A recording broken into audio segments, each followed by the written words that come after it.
बुलढाणा जिल्ह्यातील जळगाव जामोद इथे अतिवृष्टीची मदत बनावट शेतकऱ्यांच्या खात्यात स्थलांतरित करणाऱ्या 2 तलाठी आणि एका कॉम्प्युटर ऑपरेटरच्या विरोधात अखेर गुन्हा दाखल करण्यात आला।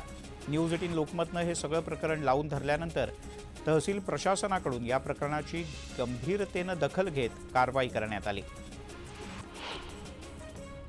जळगावातील केकत इथे शाळेतील 200 विद्यार्थ्यांना विषबाधा झाली। बिस्किट खाल्ल्यानंतर त्यांना उलट्या जुलाबाचा त्रास होऊ लागला। सर्व विद्यार्थ्यांना उपचारासाठी शासकीय रुग्णालयात दाखल करण्यात आले। पिंपरी चिंचवडच्या सांगवी परिसरात काही परप्रांतीय कामगारांनी देशविरोधी घोषणा दिल्याची घटना समोर आली आहे। तसंच या कामगारांनी बांगलादेशाचं राष्ट्रगीत सुद्धा गायल्याची माहिती सांगवी पोलिसांनी दिली। या प्रकरणी 30 ते 40 तरुणांना चौकशीसाठी पोलिसांनी ताब्यात घेतलं असून कसून चौकशी करण्यात येते। छत्रपती संभाजीनगर इथे जिल्हा परिषद शाळेतील 30 पेक्षा जास्त विद्यार्थ्यांना विषबाधा झाल्याची घटना घडली। विद्यार्थ्यांना काल शाळेमध्ये बिस्किट वाटण्यात आली होती। शाळेत वाटलेल्या बिस्किटांमधूनच विद्यार्थ्यांना विषबाधा झाल्याचं प्राथमिक तपासात समोर आलंय। सर्व विद्यार्थ्यांवर पाचोड इथल्या ग्रामीण रुग्णालयात उपचार सुरू आहेत। सध्या विद्यार्थ्यांची प्रकृती स्थिर आहे। धुळे बंदचा फटका एसटी प्रवाशांना बसला। एसटी प्रशासनानं बस सेवा सुरू ठेवण्याचा आधी निर्णय घेतला होता, मात्र अचानक एसटीनं बस बदलल्या किंवा बंद केल्या, मार्ग बदलण्यात आले। यामुळे एसटीच्या प्रवाशांचे हाल झाले। वाशिम शहरातील हिंगोली मार्गावर बहुप्रतीक्षित रेल्वे उड्डाणपुलाचं काम अंतिम टप्प्यात आलं असून लवकरच पूल वाहतुकीसाठी खुला होईल। मागच्या 5 वर्षांपासून उड्डाणपुलाचं काम अतिशय संथगतीनं सुरू आहे। दरम्यान या उड्डाणपुलामुळे आणि नागरिकांना वाहतूक कोंडीपासून दिलासा मिळणार आहे। बीडच्या पाटोदा परिसरात पावसानं जोरदार हजेरी लावली। दरम्यान मांजरा नदीला पूर आलाय। बीड, लातूर आणि धाराशिवला पाणी पुरवठा करणाऱ्या मांजरा धरणात पाण्याची आवक झपाट्यानं वाढली आहे। मागच्या काही दिवसांपासून दडी मारलेल्या पावसानं अकोला जिल्ह्यात जोरदार पुनरागमन केलं।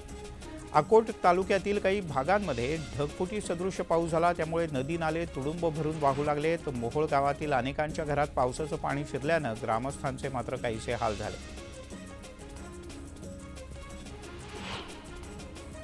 वाशिमच्या पांगरी गावाजवळच्या नाल्याला मोठा पूर आल्यानं वाहतूक ठप्प झाली। यामुळे अमानी पांगरी नवघरे मार्ग बंद झाला। तरीही पुराच्या पाण्यातून काही ग्रामस्थ जीवघेणा प्रवास करताना दिसले।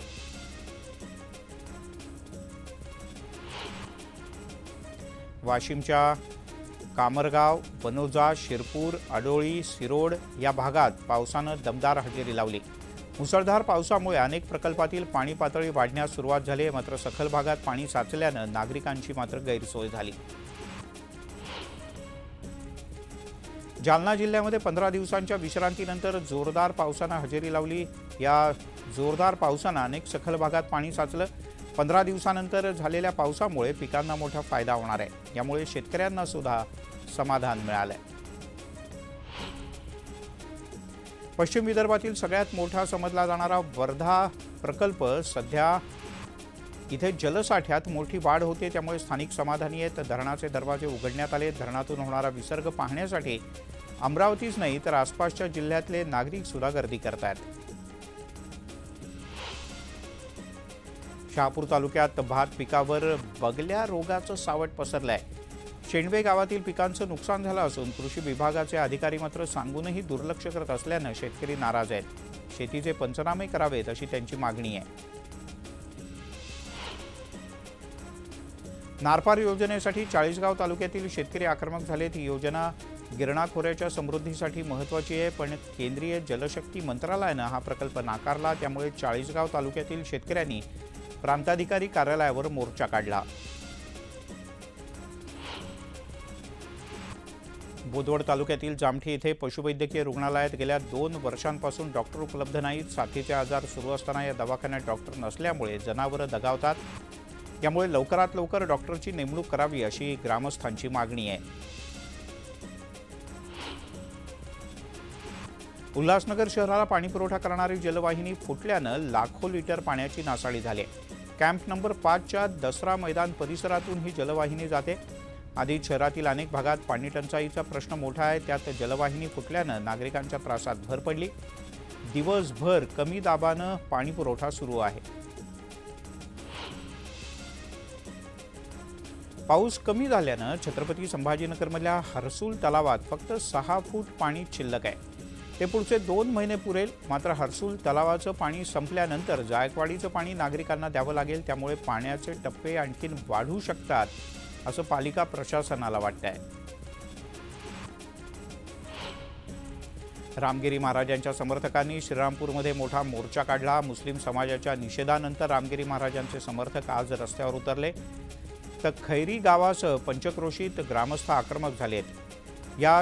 तर श्रीरामपूर ते पुणतांबा रस्त्यावर विविध ठिकाणी रास्ता रोको करण्यात आला। सकल हिंदू समाजाच्या वतीनं पुसद शहरात बंद पुकारण्यात आला होता। शहरातून मूक मोर्चा काढत बांगलादेशमध्ये हिंदूंवर झालेल्या अत्याचाराचा निषेध करण्यात आला। धुळ्यामध्ये सकल हिंदू समाजाच्या वतीनं बंदची हाक देण्यात आली। यावेळेला सकल हिंदू समाजाच्याकडून महाराणा प्रताप चौक ते जिल्हाधिकारी कार्यालयापर्यंत मोर्चा काढण्यात आलाय। मोर्चेकऱ्यांच्याकडून जोरदार घोषणाबाजी करत बांगलादेशातील या घटनेचा निषेध करण्यात आला। मुख्यमंत्री लाडकी बहीण योजनेचा शुभारंभ पुण्यातल्या बालेवाडीत पार पडला। यावेळेला मुख्यमंत्री आणि दोन्ही उपमुख्यमंत्र्यांनी विरोधकांवर सडकून टीका केली। सावत्र कपटी भावांवर मी मात करून इथपर्यंत आलोय, त्यामुळे सावत्र भावांवर तुम्ही विश्वास ठेवू नका असं म्हणत संधी येईल तेव्हा सावत्र भावांना जोडा दाखवा असं आवाहन मुख्यमंत्री एकनाथ शिंदे यांनी केलं। विरोधकांना पुन्हा एकदा खोटं नॅरेटिव्ह पसरवण्याचा प्रयत्न करायचा आहे। महिलांना दिलेले पैसे आम्ही कधीच परत घेणार नाही, ही बहिणीला भावाकडून दिलेली ओवाळणी आहे असं समजा। आम्ही बहिणी नाही तर भावांसाठी योजना आणली, त्यामुळे विरोधकांवर विश्वास ठेवू नका असं आवाहन उपमुख्यमंत्री अजित पवार यांनी केलं। महाविकास आघाडीचं सरकार आलं तर तेही ही योजना बंद पाडेल, त्यामुळे राज्यात पुन्हा महायुतीला साथ द्या असं आवाहन अजित पवार यांनी केलं। ही खटाखट नव्हे तर फटाफट योजना आहे। आमचं सरकार देना बँकवालं सरकार आहे, वसुली आणि लेना बँकवालं नाही अशा शब्दात उपमुख्यमंत्री देवेंद्र फडणवीस यांनी विरोधकांवर जोरदार हल्ला चढवला। ज्या बहिणींचे फॉर्म काही कारणांना रखडलेत त्यांना 3 महिन्यांचे 4,500 रुपये एकदम देणार असंही उपमुख्यमंत्री फडणवीस म्हणाले। पुण्यातल्या कार्यक्रमात ते बोलत होते। पुण्यात पार पडलेला लाडकी बहीण योजनेच्या उद्घाटनाचा कार्यक्रम छत्रपती संभाजीनगरमध्ये अब्दुल सत्तार यांनी महिला लाभार्थ्यांच्या उपस्थितीत लाईव्ह पाहिला। या कार्यक्रमानंतर मंत्री अब्दुल सत्तार यांनी पत्रकाराच्या भूमिकेत अनेक महिलांशी संवाद साधला। यवतमाळच्या आर्णी शहरात लाडक्या बहिणीच्या ऐवजी भावाच्या खात्यात योजनेचे पैसे जमा झाले। जाफर शेख असं या तरुणाचं नाव आहे। तो हाफिज बेग नगरमध्ये राहतो। त्यानं लाडकी बहीण योजनेसाठी कोणताही अर्ज केलेला नव्हता, तरीही त्याच्या खात्यात 3,000 रुपये जमा झाले। मुख्यमंत्री लाडकी बहीण योजनेच्या मुद्द्यावरून सुप्रिया सुळे यांनी गंभीर आरोप केलेत। योजनेची रक्कम अदा करण्याच्या कार्यक्रमाला हजर न राहणाऱ्या बहिणींचे फॉर्म रद्द करण्याची धमकी देणारे SMS आले, हे स्वतःला भाऊ म्हणून घेतात अशी टीका सुप्रिया सुळे यांनी केली आहे। हिम्मत असेल तर या कार्यक्रमाला न जाणाऱ्या एका तरी महिलेचा फॉर्म रद्द करून दाखवा असं आव्हान सुप्रिया सुळे यांनी दिलंय।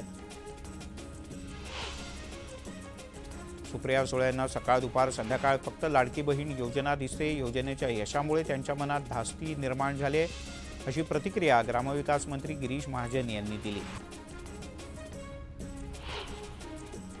तिकडे भाजपच्या नेत्या चित्रा वाघ यांनी ट्विट करत सुप्रिया सुळे यांना उत्तर दिलंय। 110 कोटी रुपयांची वांगी जशा फक्त तुम्हीच पिकवू शकता, त्यामुळे खोटे स्क्रीनशॉट तयार करण्यात तुमचा हात कोण पकडेल असं म्हणत आमच्या बहिणींना 18,000 रुपये मिळणार तर तुम्हाला इतका राग का असा प्रश्न चित्रा वाघ यांनी उपस्थित केलाय। लाडकी बहीण योजना ही टर्निंग पॉइंट नाही असा टोला संजय राऊत यांनी लगावलाय। तर आमचं सरकार सत्तेत आल्यानंतर आम्ही 1,500 काय 3,000 रुपये देऊ अशी घोषणाही संजय राऊत यांनी करून टाकली। सुप्रिया सुळे नैराश्यातून विधानं करतायत। आम्हाला मिळत असलेल्या वाढत्या प्रतिसादामुळे नैराश्य आल्यानं ते अशी विधानं करतायत असा टोला सुनील तटकरे यांनी लगावला। लाडकी बहीण योजनेचे पैसे महिलांच्या खात्यात जमा झाले हा क्षण आमच्यासाठी दिवाळीसारखा आहे। आज गावात दिवाळी साजरी झाली अशा भावना बुलढाण्यातल्या काही महिलांनी व्यक्त केल्या। यावेळी बोलताना काही महिलांचा कंठ दाटून आला।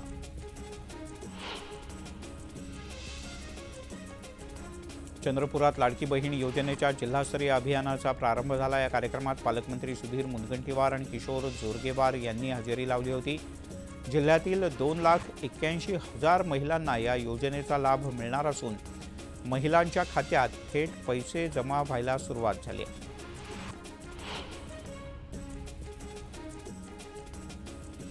अमरावतीमध्ये लाडकी बहीण योजनेचे पैसे महिलांच्या खात्यात जमा झाले। त्यामुळे अमरावतीच्या पोस्ट ऑफिस कार्यालयात पैसे काढण्यासाठी महिलांनी मोठी गर्दी केल्याचं पाहायला मिळालं। 2 महिन्यांचे पैसे महिलांच्या खात्यात एकत्रित जमा झाले। त्यामुळे महिलांनी मुख्यमंत्री एकनाथ शिंदे यांचे आभार मानले। पंतप्रधान नरेंद्र मोदी यांनी देशात वन नेशन वन इलेक्शन अशी घोषणा केली होती। मात्र हे सरकार देशातील 4 राज्यात एकत्र निवडणुका घेऊ शकत नाही। देशाचे पंतप्रधान बोलतात त्यात कुठलंही सत्य उरलेलं नाही। त्यांनी म्हटल्याप्रमाणे 4 राज्यात एकत्र निवडणुका घेऊन दाखवा असं आव्हान शरद पवार यांनी सरकारला दिलंय। खासदार अशोक चव्हाण यांची कन्या श्रीजया चव्हाण हिने विधानसभा निवडणुकांच्यासाठी रणशिंग फुंकलंय। मी नवीन आहे, मला आपल्या सगळ्यांचे आशीर्वाद आणि साथ पाहिजे अशी भावनिक साथ श्रीजया यांनी पहिल्याच जाहीर सभेत केली। भोकर विधानसभा मतदारसंघाच्या विविध विकास कामांच्या उद्घाटन कार्यक्रमात त्या बोलत होत्या। मुख्यमंत्री पदाच्या चेहऱ्यावरून ठाकरे यांच्या नावाला आक्षेप आहे हे त्यांनी सांगावं। काँग्रेसनं त्यांची भूमिका जाहीर करावी असं महत्त्वाचं विधान परिषदेतले विरोधी पक्षनेते अंबादास दानवे यांनी केलं आहे। महाविकास आघाडीकडे 10 ते 12 मुख्यमंत्री पदाची स्वप्न बघणारे नेते असल्याचा टोला आमदार शहाजी बापू यांनी लगावलाय। उद्धव ठाकरे यांनी यंदा निवडणूक लढवत नसल्याचं सांगितल्यानंतर आता काँग्रेस राष्ट्रवादी काय करतं हे पाहण्यासारखं आहे असंही त्यांनी नमूद केलं। चेंबूरमधल्या कार्यक्रमातून उद्धव ठाकरे यांनी सरकारवर जोरदार निशाणा साधला। मुंबईतील मोक्याचे भूखंड बिल्डरांच्या घशात घालण्याचा कट रचला जातोय असा आरोप करत वांद्रे रिक्लेमेशनचा भूखंड कर्मचाऱ्यांना देण्याची मागणी ठाकरे यांनी केली। तसंच हा भूखंड बिल्डरांच्या घशात जाऊ देणार नाही असा निर्धारही त्यांनी व्यक्त केला आहे। नवी मुंबईतील शिवसेना जिल्हा प्रमुख विजय चौगले यांनी थेट आमदार गणेश नाईक यांच्यावर निशाणा साधलाय। मित्रपक्ष म्हणून आम्ही आपल्याला मदत करतो, मात्र आमचेच हात छाटणार असाल तर आम्ही सुद्धा बांगड्या भरलेल्या नाहीत अशा शब्दात थेट चौगले यांनी इशारा दिलाय। गणेश नाईक यांनी त्रास दिल्याचा आरोपही त्यांनी केलाय। हिंदुत्ववादी संघटनांनी पुकारलेल्या बंदच्या दरम्यान नाशिक शहरात दगडफेक झाली होती।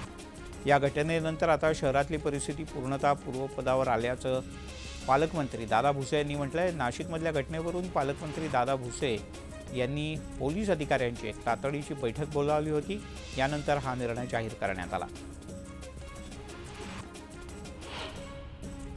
नागपूरच्या मार्डच्या डॉक्टरांनी 1 दिवसांचा बंद पुकारला होता। दरम्यान डॉक्टरांनी गृहमंत्री देवेंद्र फडणवीस यांची भेट घेऊन त्यांना एक निवेदन दिलं। यावेळेला डॉक्टरांनी देवेंद्र फडणवीस यांना राखी बांधली। डॉक्टरांवर हल्ले करणाऱ्या संबंधितांना कठोर शिक्षा व्हावी आणि या संदर्भात सरकारनं कायदाच करावा अशी आंदोलकांची मागणी आहे। कळंबोली सर्कल इथे तेलाची वाहतूक करणारा एक कंटेनर उलटल्यानं रस्त्यावर सर्वत्र तेलच तेल झालं होतं। या तेलावरून एक दुचाकी जोरदार घसरली, तिचा अपघात झाला। या अपघातात 19 वर्षीय राजनंदिनी जाधव या तरुणीचा मृत्यू झालाय।